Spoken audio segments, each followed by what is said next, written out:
Welcome back to Sleep House, folks. Thank you for joining me. And we're going to be in Genesis chapter 20 in this particular reading. And this is better than the news or current events because this will teach you more about this world than news or current events ever will teach you about this world. And that's a fact, folks, because it teaches you the spiritual reality of our world. And so Genesis is a book of history. That's what we're going to be looking at. We're going to be moving on to other books because I do a full diet. I do a history book, a poetical book, a wisdom book, a prophet, and one of the Gospels, and then an epistle or a doctrinal book in each reading. So, but I hold these to about 30 minutes if I can. All right, so Abraham and Abimelech. We're going to learn about Abraham and Abimelech in chapter 20. And so remember in chapter 19, Sodom and Gomorrah were destroyed. And then there's the descendants of Lot, what happened there. So let's pick up in chapter 20 and see what's going on. And Abraham journeyed from there to the south and dwelt between Kadesh and Shur and stayed in Gerar. Now Abraham said of Sarah, his wife, she is my sister. Now he's done this before when he was met with Pharaoh, the king of Egypt. When he went into Egypt, he did that. This is a habit that Abraham has. He thinks that they're going to kill him and take Sarah. He's trying to protect himself, but in a sense, he's trying to protect her in a way too, because if they kill him, she's gone permanently. But really, I mean, it's a half truth that he's telling them. So this is one of the flaws of Abraham. Rather than just trusting God and telling the truth, you know, it just shows our human flaws is what it does. The Bible is a very, very honest book. I mean, it just tells it the way it is. It doesn't candy coat anything. If they did something and God chose to record it, it's in there. Good, bad, pretty ugly. It didn't matter. The God put it in there. He puts reality into the scriptures, and this is part of it. Um, and in reality, we're not always good people, are we? And Abraham journeyed from there to the south and dwelt between Kadesh and Shur and stayed at Gerar. Now Abraham said of Sarah his wife, she is my sister, and Abimelech, king of Gerar, sent and took Sarah. Same scenario that happened in Egypt. But God came to Abimelech in a dream by night, same scenario as in Egypt. They did that to Pharaoh as well, and said to him, indeed, you are a dead man because of the woman whom you have taken, for she is a man's wife. How would you like to have a dream? Go home, go to bed tonight, have a dream, and God says to you, guess what? You're a dead man. I mean, that would be a disturbing dream, folks. That would be a very, very disturbing dream. But Abimelech had not come near her, and he said, Lord, will you slay a righteous nation also? So Abimelech being, having that responsibility as king, he's going to try to protect his nation. And, but he did respectfully address the Lord. Did he not say to me, she is my sister? And even she herself said, he is my brother. In the integrity of my heart and innocence of my hands, I have done this. And God said to him in a dream, yes, I know that you did this in the integrity of your heart. For I also withheld you from sinning against me. Therefore, I did not let you touch her. That's called restraining grace. God restrained Abimelech from doing anything wrong, and that was the grace of God in the life of Abimelech, and the grace of God in the life of Sarah. For I also withheld you from sitting against me, therefore I did not let you touch her. Now, therefore, restore the man's wife, for he is a prophet, and he will pray for you, and you shall live. But if you do not restore her, know that you shall surely die, you and all who are yours. So God gave an ultimatum. Here's how this thing's going to go down, Abimelech. You restore her, you get to live. You don't, you die. Pretty simple. So Abimelech rose up early in the morning, called all his servants, and told all these things in their hearing. And the men were very much afraid. And Abimelech called Abraham and said to him, what have you done to us? How have I offended you, that you have brought on me and on my kingdom a great sin? How have I offended you? I've already read that part. Then it says, you have done deeds to me that ought not to be done. Then Abimelech said to Abraham, what did you have in view that you have done this thing? Abraham said, because I thought, surely the fear of God is not in this place, and they will kill me on account of my wife. Apparently, the fear of God was in that place. But indeed, she is truly my sister. She is the daughter of my father, but not the daughter of my mother. And she became my wife. Now, back then, they could do that. You don't do that today. But back then, human genetics was not as messed up as it is today, so they were able to do that. And it came to pass when God caused me to wander from my father's house, that I said to her, this is your kindness that you should do for me. In every place, wherever we go, say to me, he is my brother. Oh boy. Then Abimelech took sheep, oxen, and male and female servants, and gave them to Abraham. And he restored Sarah his wife to him. And Abimelech said, see, my land is before you, dwell where it pleases you. Abimelech's going, I ain't messing with you. Because as soon as I had dealings with you, God came to me in a dream and said he's going to kill me. So I'm going to do everything I can to appease God so he doesn't mess with me. He doesn't, I mean, think of the human side of this, how Abimelech must have been thinking. I'm going to give you whatever you need. Go do whatever you want. Just leave me alone. This is basically what Abimelech's telling him. Then to Sarah he said, behold, I have given your brother 1,000 pieces of silver. Indeed, this vindicates you before all who are with you and before everybody. Thus she was rebuked. So Abraham prayed to God, and God healed Abimelech, his wife, and his female servants. Then they bore children. For the Lord had closed up all the wombs of the house of Abimelech because of Sarah, Abraham's wife. And that was Genesis chapter 20. Now I can take Bible's Haley Handbook, put it over here, because now I get to flip the page and it's not going to be trying to flip over on my Bible. Genesis is hard because it's at the beginning, and I put my Bible up on a stand like this and it keeps wanting to flip over. As soon as I get a bunch of pages on that side, now we're good to go. All right, Proverbs chapter 11. We were in 10 last time.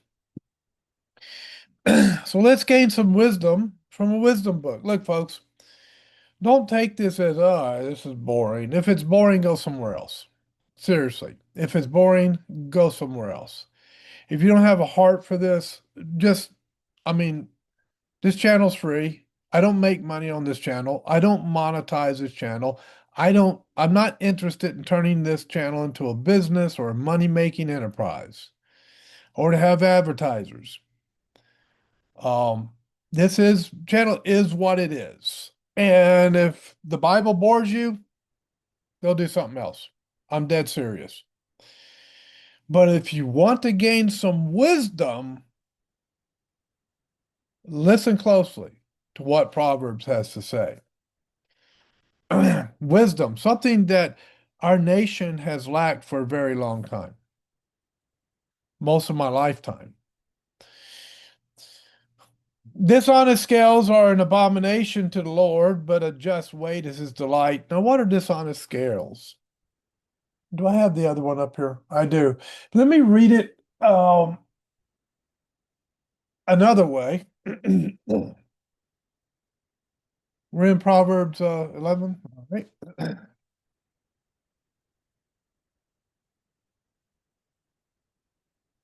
Let's see if this makes sense. The Lord hates people who use dishonest scales. He is happy with honest weights. All right.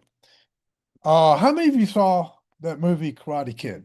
Well, if you're watching this far into the future, then you might not know that movie.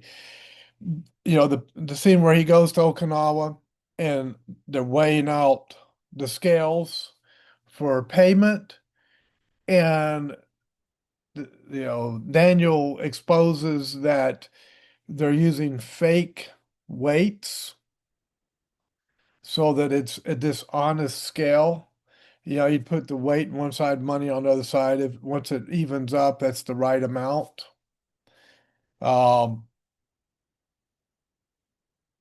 and they were using dishonest weights.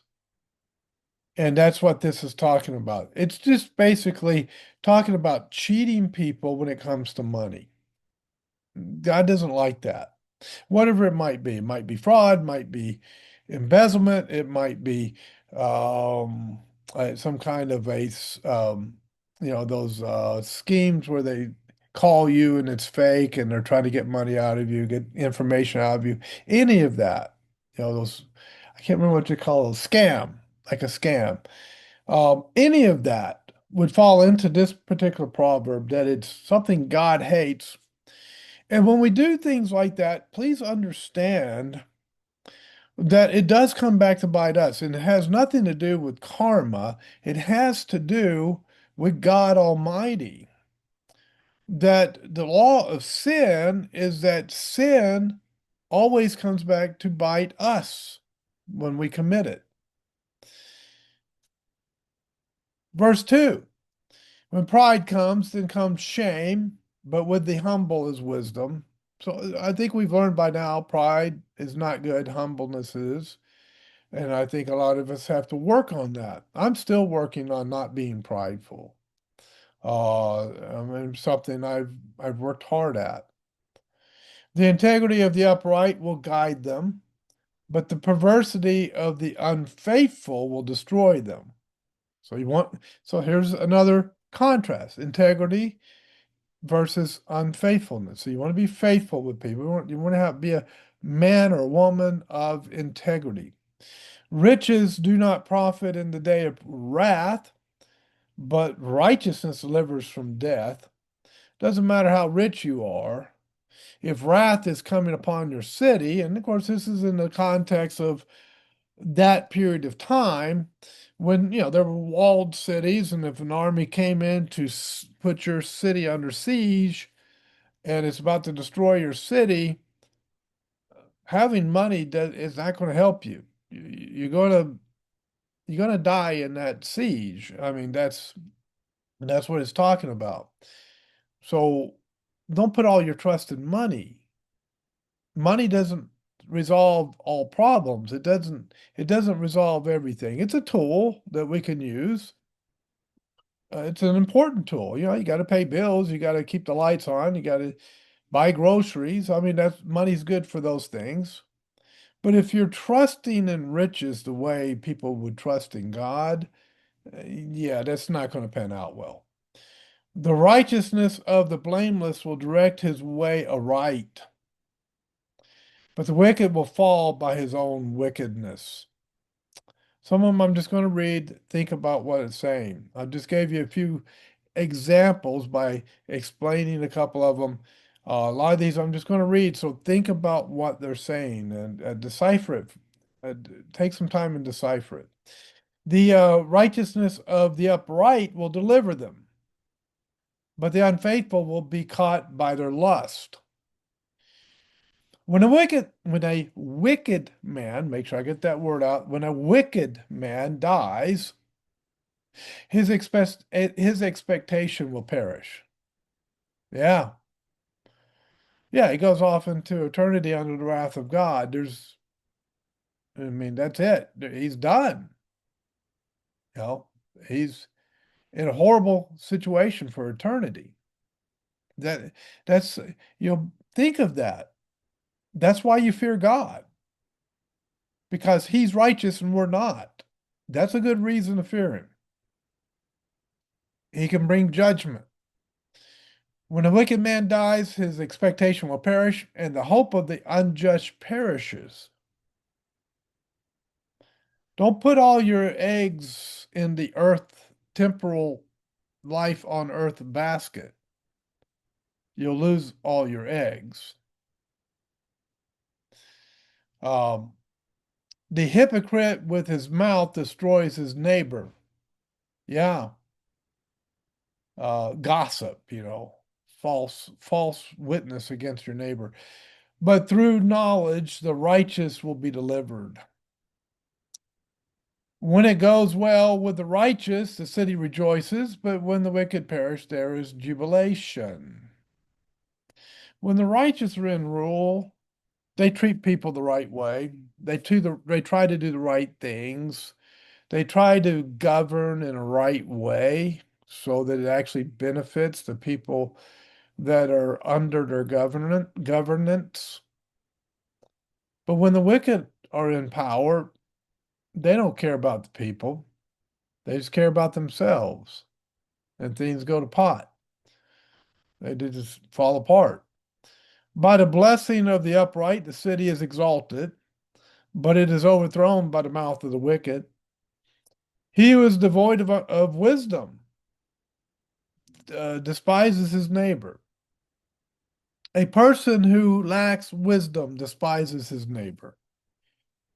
Well, why? Well, because the scripture says to love your neighbor. The first great commandment is to love God, and then the second one is to love your neighbor. And I got a visitor over here. How you doing, Emma? My grand dog is visiting. All right. Who is devoid of wisdom? He who is devoid of wisdom despises his neighbor, but a man of understanding holds his peace. A talebearer reveals secrets. Yeah, that's that gossip I was talking about. Before, I was talking about the hypocrite. Person who pretends to be one thing, but is something different. But a talebearer, a gossiper, reveals secrets, but he who is a faithful spirit conceals a matter. Yeah, you can trust him. You can confide in this person. You can go to this person and say, "Hey, can we talk? I got to get something off my chest." And you can trust that that person is going to keep that in confidence. Where there is no counsel, the people fall, but in the multitude of counselors, there's safety. Yeah, but you want to have the right counselors, right? Not some fool. You don't want to get counsel from some fool. He who is surety for a stranger will suffer. Surety is a term that has to do with charging interest on a loan. It's a financial term. But one who hates being surety is secure. Now, if you hate being in debt and paying interest on loans, then you're pretty secure if you can live within your means. A gracious woman retains honor, but ruthless men retain riches. It's an observation about the cruelty of this life, that ruthless men are the ones who step on everybody else and gain things in this life. If you're in the business world, you probably can understand this proverb that it's a cutthroat business in the business world, right? You compete against other people to get to the top. So you're the most ruthless business people, I'm talking about big corporations where you're trying to climb the ladder through middle management and the upper management. The most ruthless sometimes are the ones who climb to the top, isn't it? Sometimes God gives grace and he puts people who are not like that in the top, he's given grace to that company. The merciful man does good for his own soul, but he who is cruel troubles his own flesh. Yeah. Yeah, have mercy toward people. It goes better. You can't walk around holding a grudge all your life. That just eats you up on the inside. It doesn't, a lot of times when you have a grudge against someone, you've never forgiven somebody for something, um, and you're not merciful toward them, you're the one that suffers that. The other person may not even be aware that you have that grudge toward them. They're going along with life and they don't even, it doesn't even phase them, doesn't bother them because they don't even know about it half the time. But to the person who's grudging, yeah, that's a big problem. Um, the wicked man does deceptive work, but he who sows righteousness will have a sure reward. A righteous, let me try it again. As righteousness leads to life, so he who pursues evil pursues it to his own death. Yeah, righteousness leads to life, eternal life. Wickedness or evil results in eternal death. And even temporally, the righteous can have a peace in life, whereas the wicked, they have a form of death, and we're all going to die physically. So that's why I don't necessarily take this as physical death, because the righteous are going to die too. So I take this as eternal life, eternal death. Those who are of a perverse heart are an abomination to the Lord. Abomination means something that God truly, really hates. But the blameless in their ways are his delight. So don't be of a perverse heart. Seek God's grace in your life. Though they join forces, the wicked will not go unpunished, but the posterity of the righteous will be delivered. Yeah, doesn't matter how much the wicked join forces, eventually God's going to bring his judgment down upon them. As a ring of gold in a swine's snout. Get that picture in your mind. A swine, a pig, a ring of gold in a pig's nose, right? So is a lovely woman who lacks discretion. So the lovely woman is the ring of gold. The lack of discretion is the pig's nose or the swine's snout. The desire of the righteous is only good, but the expectation of the wicked is wrath. There is one who scatters yet increases more, and there is one who withholds more than is right. Read it again. There is one who scatters yet increases more, and there is one who withholds more than is right. Think about that one and decipher it in your mind. The generous soul will be made rich, and he who waters will also be watered himself. The people will curse him who withholds grain, but blessing will be on the head of him who sells it. Remember, this was an agricultural or an agrarian society that this was writing about. He who earnestly seeks good finds favor, but trouble will come to him who seeks evil. He who trusts in his riches will fall, but the righteous will flourish like foliage. He who troubles his own house will inherit the wind. And that's where inherit the wind, that little phrase that's used sometimes in our English language, comes from. It comes from the King James Bible. This is a New King James, but still, it follows it's from the same text as the old authorized version King James Bible. It's from the what's called the Textus Receptus. It's a received text. I don't want to get into textual matters, but there are different texts from which different Bibles come from. Um, but that's where that term comes from. Inherit the wind. He who troubles his own house will inherit the wind, and the fool will be servant to the wise of heart. The fruit of the righteous is a tree of life, and he who wins souls is wise. How do you win souls?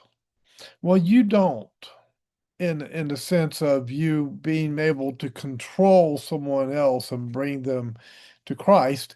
Um, you win souls simply by being faithful to God, proclaiming His word, praying for those folks, and you're the messenger, and then God does he bears the fruit. He does the watering and bears the fruit, and that's something you can't do. You cannot do God's part. You can only do your part. If the righteous will be recompensed on the earth, how much more the ungodly and the sinner? Yeah. All right, so we'll go to Song of Solomon. Song of Solomon is a song that Solomon wrote to one of his wives, and we're working our way through it. There's a few more chapters to go through. It's got eight chapters total. We're in chapter 4, so we're going to do the halfway point. So listen to the beauty of Solomon's heart toward his wife. So this is the bridegroom praises the bride, and so here's Solomon, the bridegroom. Behold, you are fair, my love. Behold, you are fair. You have dove's eyes behind your veil. Your hair is like a flock of goats going down from Mount Gilead. Okay, time out. Do not go to your wife and say, or your girlfriend and say, darling, your hair is like a flock of goats.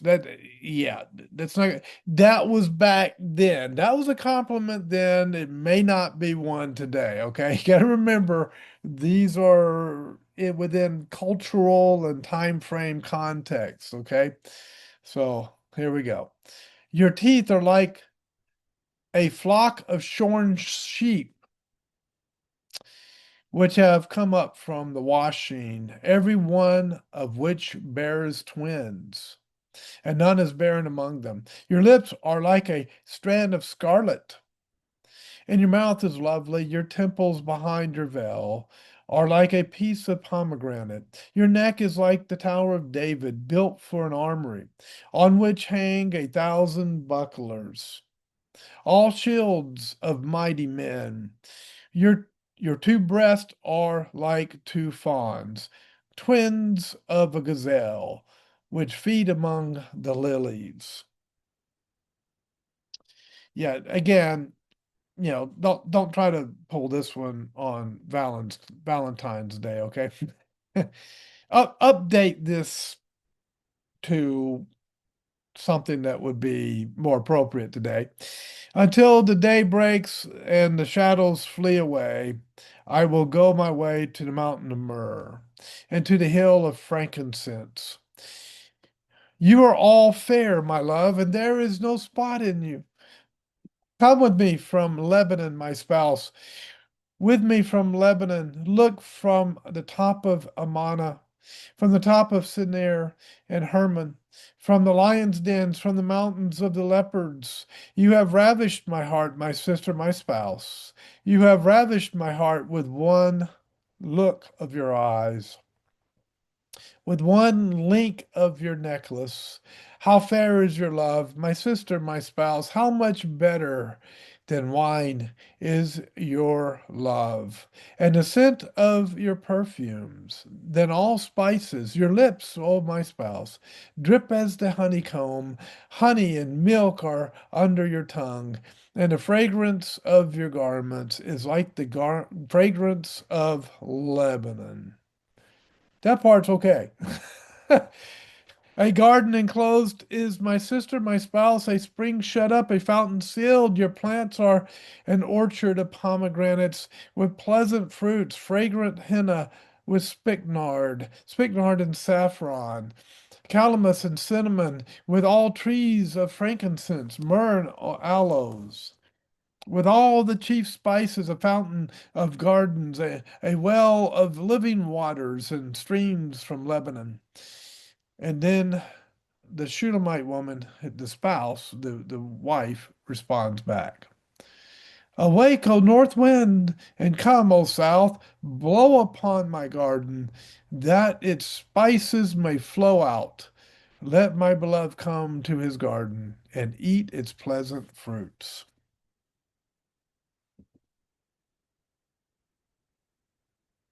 If marriages today could learn to have that kind of romance, a lot of problems would be solved. All right. We will leave it there. The next reading, I will be in the book of Daniel. And Nebuchadnezzar is going to have another dream, but you got to come to the next video to find out what that dream's going to be. Thanks for watching, folks. I'll see you next time here on C Files. God bless.